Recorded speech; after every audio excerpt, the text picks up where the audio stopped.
Surrender your dreams to the Lord. Does it mean to give up our dream of getting married? Or to stop looking? To give up all hope and expectation? There are two ways to give up. One that produces hope and one that produces despair.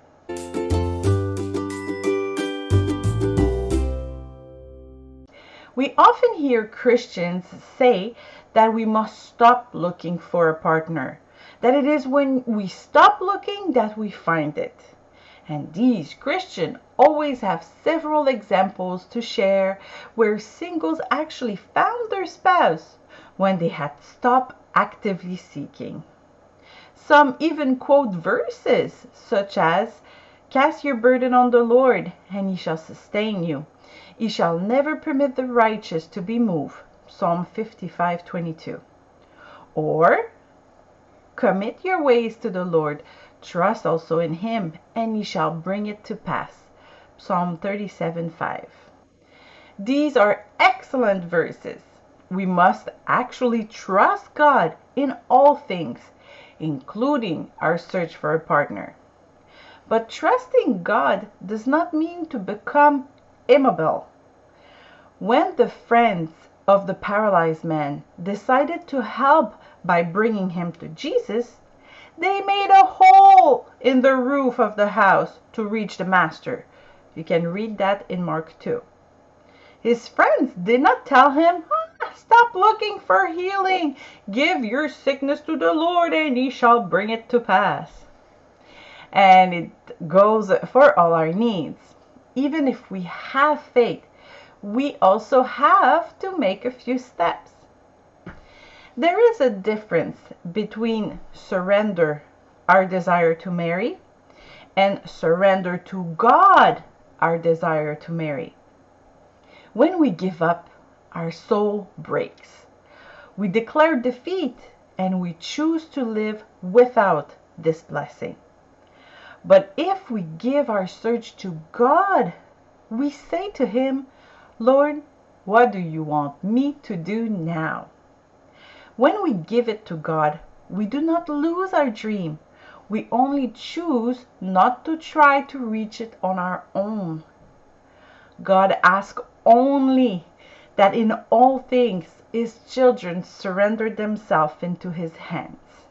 By surrendering our desire to marry to God, you are listening to him to tell you your next step. Perhaps he will tell you not to think about it for a few weeks, to put your priorities back in the right order. Maybe to heal your wounds. Perhaps he will tell you to start a new ministry or start participating in ministry that are part of your church. The possibilities are limitless. When your dream is in his hands, you do not become obsessed with trying to realize it. You place yourself in a position of obedience to God and let him guide you. You trust him to take you to the right place at the right time. You may have to make a hole in the ceiling at some point. Well, hopefully not literally. But you might have to make a great effort. But it will be God who inspired you to do it, and not your own obsession. By the way, the same goes for many other positions in Christ.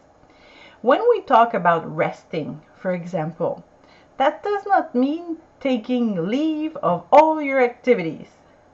The Bible speaks of resting in God. That is, putting oneself in the position that God has already accomplished everything. You can read that in Hebrews 4.